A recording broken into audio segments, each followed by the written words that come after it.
doyen Sano mbirum Pape Malick Ndour mi nga xamante ni li procureur bëgg mooy ñu dindi bracelet électronique bi placé ko sous mandat de dépôt li jaaxal nit ñi mooy que ni li ñu teg ci kaw Pape Malick Ndour ci charge kuñ ko mas a teg sa kaw am nga mandat de dépôt alors pourquoi boobu ba léegi ñu toog ba tey ñu bëgg ni nañ ko def mandat de dépôt. waaw xam nga nag bu amee cas bu gën a doy waar mooy cas bu Pape Malick ñun sax demoon nañu ba découragé ne nañ ko bàyyi benn yoon quoi. parce que nag nit ki di ko woo di bàyyi di woo di bàyyi te Pape Malick ñu toppee ko ci lu bëri ba nit ñi commencé woon kaas di woo nit di ko jàpp di bàyyi di jàpp di bàyyi finalement dootul amati sens moo tax finalement les gens étaient un peu découragés. pour wax ne bu dee deful dara nañ ko bàyyi bu dee moo def nañ ko téye laaj ko li mu def régler ko mu jeex mais le cas de Pape Malick Ndour boo gisee nit ñi ñëpp kenn sawaratu ci mooy en vérité bon cas boo xam ne dafa sonal Sénégalais yi parce que problème quand même Prodac bi. ak yenn wax yi mu fi wax yëpp. donc toujours muy dem di génn demaat bon maintenant. c'est fatigant de. c'est fatigant mais benn waaye nag nee na ma attention Sano. gars yi dañ lay jox bracelet électronique que dem sa kër. borné sa kër yëpp. te nag xam nga des fois aussi nit ñi des fois ñu bàyyi la bu noppi après borné la. nga jël téléphone Marita di ci wax. xamul na kër gi yëpp borné nañ ko parce que tey mun naa yow su ma waxee sama téléphone ñu jël ma jël téléphone Marita. mais xamuñu ne réunion boobu yëpp mën nañu ko borné donc lan moo tax ñu waat ko bon nañu xaar ba xam fan waat nañ di mu jëkk yëpp mais en tout cas c'est un dossier boo xam ne ça commence à fatiguer les gens parce que aussi le dossier Prodac am na ñu ci jot a tëj kaso boobu li ñoom Mamina Daffé boobu ba tey ñu ngi ci kaso bi alors que Pape Malick moom comme ku bëri bàjjan ci réew mi loolu la moom am na bàjjan moom non Pape Malick moom am na bàjjan wax dëgg yàlla am na bàjjan moom loolu moom mais ce qui est regrettable rek mooy ñi nekk ci kaso bi ci affaire Prodac. c'est un dossier qu'on doit vider. ah vraiment. dossier la nañ ko vider parce que dossier boobu li ci nekk ci ñaawteef dafa bëri mais bu Sénégal fexe Mame Mbaye Niang ñëw. dossier bi léegi mu gaaw. moo tax est-ce que dina mën a ñëw. ah. ma ne est-ce que dina mën a ñu jëli ko defe naa ne ci coopération judiciaire bi Sonko demee Maroc xëy na loolu ci la bokk. ah parce que même Mame Mbaye Niang kenn xamul fu mu nekk nekkul seulement Maroc diggante. kenn xamul Canada Maroc. donc dafay day naxaate rek day làqatu des fois. parce que xam na li ne ci dossier bi. parce que même Macky Sall sax des fois nga dëkk mu ngi Maroc dégg nga dégg nekku fa gars yi dafa mel ni dañuy làqatu ñun quoi. bon mais quel que soit alpha daal bon je pense que cette fois-ci bu ñu ko woowee nañu leeral mbir mi daal nañ ko woo jàpp mbaa ñu bàyyi ko. mais jàpp bàyyi finalement bon. ah le dossier Prodac vraiment c'est un dossier boo xamante ni ça fatigue quand même les c'est combien d'années encore. mi ngi bëgg a yàgg.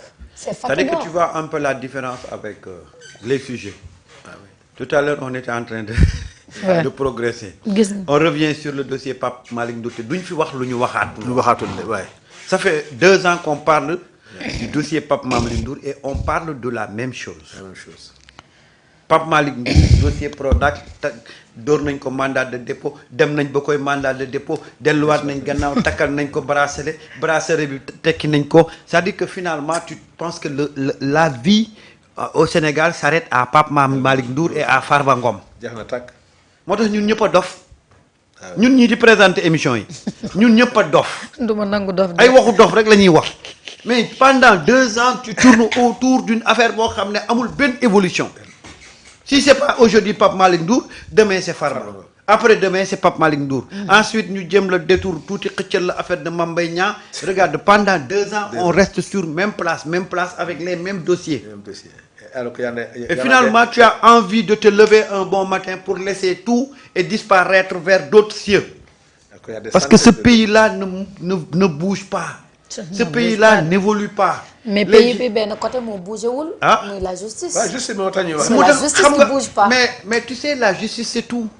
c'est tout c'est aujourd'hui la justice c'est le fondement aujourd'hui oui. de ce Sénégal-là bi nga xam ne moom la ñuy xaar.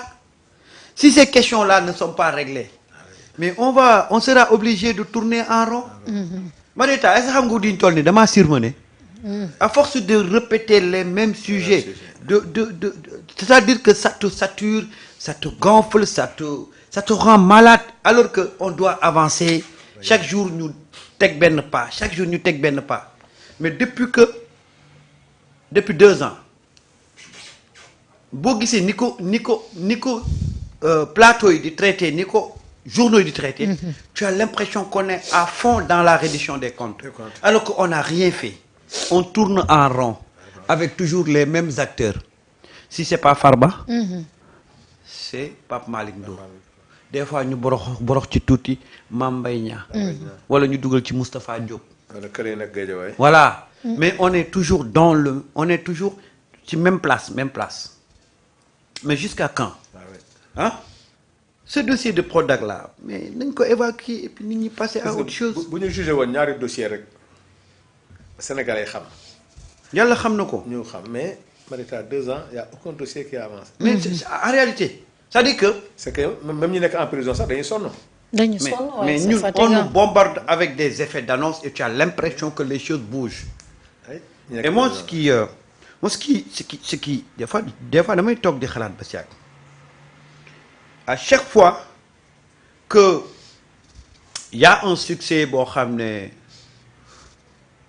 Sonko réalisé na ko automatiquement y a un dossier qui sort comme si on voulait étouffer li muy def quoi.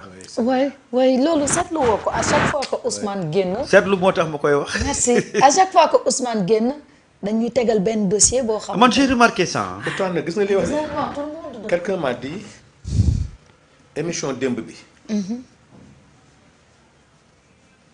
xam nga Sonko a réalisé des choses au Maroc. moo war a nekk débat. mu war a nekk débat ci li mu indi. tey plateau boobu démb wax nañ fa loo xam ne tey. au lieu ñu discuter ci li Sonko dem négocier ñu indi les 17 accords là tey dañuy indi sujet boo xam ne dañuy bëgg ñu jàpp leen bu ñu leen jàppee mu nekk ordre du jour bi nag. waaw parce que ñoom li ñu fa wax démb ci seen plateau boobu lu doy war la mais tey boo leen jàppoon tey liggéey yëpp yàqu. ñaari paa yoo xamante ne woon démb. defe naa dañ ci wax tey wala. dañu xamante man ñooñu tey wax naa man wax ñooñu nga ci daal de. doyen Sanu ñooñu daal. non ñooñu Ah non, bu il faut nga- Sénégal. il faut nga laaj ci doyen waaw mais ñooñu bu Sénégal yàqoo tey ñoom seen loxo ngi si ñoom lan lañ def pour la réussite du Sénégal. man li ma ci wax sax li ma ci xam sax ci duggee ma wax la ñooñu. dinañ ci dugg. ci dugg ñooñu parce que moom. ñooñu moom dama yaakaar ne dañuy jël lu bon wala. ah su ma ci waxee defe naa ne dootuñu wax ci plateau de. ah ah oui. nañ dugg si justice bi ba pare. ñu dem doyen Sanu. moo tax ma ne bon man je ne depuis un certain temps je ne m'intéresse plus à ces dossiers là ah oui. parce que dama bëgg a épargner sama santé quand même xam nga Pape Malick Ndour mandat de dépôt nañ ko tëj nañ ko tijji nañ ko yóbbu nañ ko këram takkal nañ ko bracelet rouge bracelet tekki nañ ko yooyu yëpp xoolal je m'en occupe plus parce que nag am na yoo xam ne boo ko defee finalement tu risques de devenir fou fa ngay mujjee ci de. ndax voilà depuis que bu ñu commencé on est tout le temps dans les effets d'annonce boo ko defee nga xëy ne waay jàpp nañ ko dañ koy dóor mandat de dépôt dañ koy def lii nga nekk ci ba jant soo nga ñibbi tu es complètement Épuisé. fatigué usé nga xëy le lendemain ñu ne avocat mi am nañ luñ dugal léegi may nañ ko liberté provisoire après le dossier revient à zéro pour que nag après ñu reveniraat ci xam nga donc moi je vraiment pour rester tranquille et vraiment préserver ma santé tout ce qui est lié à ces dossiers là lu ma xëy gis rek ma consommer ko noonu après continuer quoi. te tamit dañu sonn ci effet d'annonce yi quand même. justement. à chaque fois on nous donne benn dossier on nous dit que dossier bi nangam. waaw au finish bu ñu paree dossier bi. man de ci foofu laa toog. xam nga li gën a doy waar mooy c'est des dossiers boo xam ne dafa nekk en instruction te yow doo ci mën a sori. waaw parce que dossier bu nekk en instruction am lu ci biir xamoo ci lu bëri boo ci waxee ñu ne yaa ngi wax loo xamul wala da nga ko yéene kaso wala def naa nga am alors que dossier bu nekk en instruction yow li ngay sant rek mooy lii na gaaw jeex nit ñi xam fu mu féete. waaw mais un dossier qui est en instruction boo ci commentaire une fois 2 fois mais mënatoo ci wax. amatoo ci leen. parce que dossier ba ñoom ñi ko yor ñoo xam li ci nekk di ko bàyyi yow nag loolu da lay fatigué finalement bu yàggee sax day mel ni yow sa dossier la alors que tu n'as pas tous les dossiers bu doon un dossier boo xam ne demagul en instruction on peut en discuter nga wax mais dossier bu du nekk en instruction bon le cas de Pape Malick loo ciy waxati.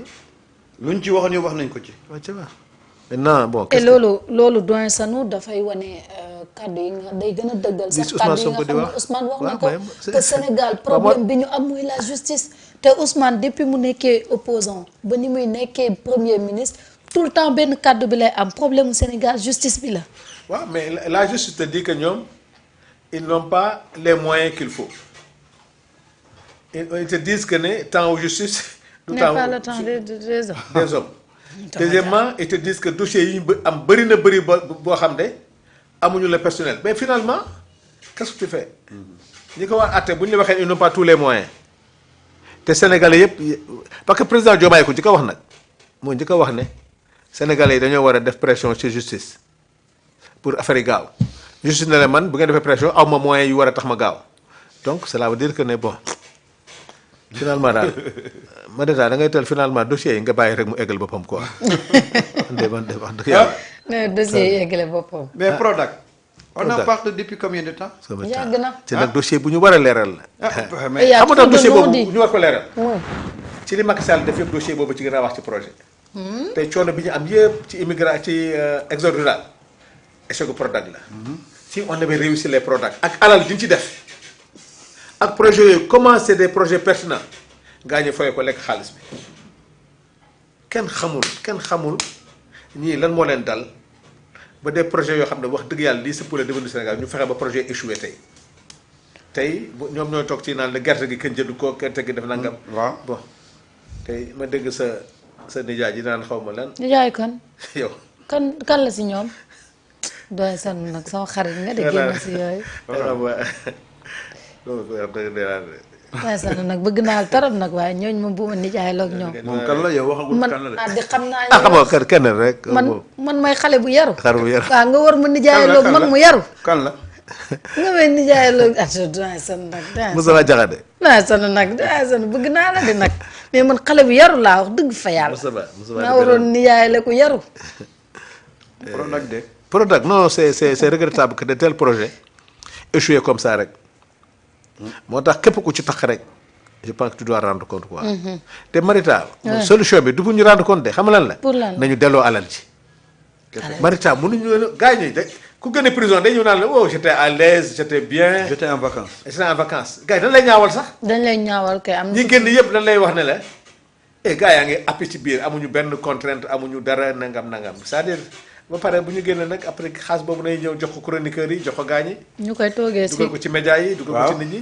waaw dugg ci nit ñi ngay wax ñu lay ñaawal ñenn ñi nee nañu Sénégal neexul Maroc neex donc ñooñu xam nga ñooñu nag aussi. donc muy dox dinañ jeex Sénégal de. dafay jeex de maire moom dina bëri. waaw il faut une forte mobilisation et beaucoup d'autorité ah man de. waaw et cette manque d'autorité dont Ousmane parle. waaw ndax day wane démb